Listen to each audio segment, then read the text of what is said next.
പിന്നെ ആര്യൻ. ആര്യൻ ഭയങ്കര ക്യൂട്ടാണ്, സ്മാർട്ടാണ്.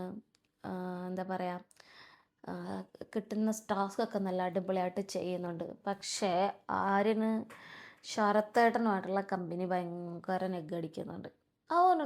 ശരത്തേട്ടനോട് പറയുന്ന ഒരു ഡയലോഗുണ്ട്. അതെ, എനിക്കെന്തെങ്കിലും ഇഷ്യൂ വരുമ്പോൾ നിങ്ങൾ എന്നെ സപ്പോർട്ട് ചെയ്യില്ലേ, വഴക്കിടുമ്പോൾ നിങ്ങൾ എന്നെ സപ്പോർട്ട് ചെയ്യില്ലേ, എന്തിനാ അങ്ങനത്തെ സപ്പോർട്ടിൻ്റെ ആവശ്യം? അവനും കളിക്കാൻ വന്നാൽ അവനും ഒറ്റയ്ക്ക് കളിക്കുക. ശരത്തേട്ടൻ്റെ എന്താ പറയുക, ഇപ്പം ആരിനൊരു ചിന്തയുണ്ടാവും, ശരത്തേട്ടൻ ഇത്ര പടങ്ങളൊക്കെ ചെയ്താണ്, ഇത്ര പുറത്ത് ഇത്ര ഫെയിം ഉണ്ടാവും, അപ്പോൾ ഈ കൂടെ തട്ടിമുട്ടി നിന്നാൽ ചിലപ്പോൾ നമ്മളും രക്ഷപ്പെട്ടു പോവും. അങ്ങനെ ഓർത്തിട്ടാണോന്ന് എനിക്കറിയില്ല. പക്ഷേ ആര്യൻ തനിച്ച് നിന്ന് കളിച്ചാൽ, അതുപോലെ ശരത്തേട്ടൻ തനിച്ച് നിന്ന് കളിച്ചാൽ അവർക്കൊരു ഹ്യൂജ് ഫാൻസ് ഉണ്ടാവും. കുറേ കാലം ബിഗ് ബോസിൽ നിൽക്കാം ആര്യനൊക്കെ. പക്ഷെ ആര്യൻ എന്താണെന്നറിയില്ല, ഒറ്റയ്ക്ക് നിന്ന് കളിക്കുന്നില്ല. ഓനിയിൽ പറയുന്നുണ്ട് ആര്യൻ്റെ അടുത്ത്, നീ ഒറ്റയ്ക്ക് നിന്ന് കളിക്കടാ. അതവന് മനസ്സിലാവുന്നില്ല. ഇവിടെ പ്രഷർക്ക് മനസ്സിലാവുന്നുണ്ട്, പക്ഷെ അവന് മനസ്സിലാവുന്നില്ല.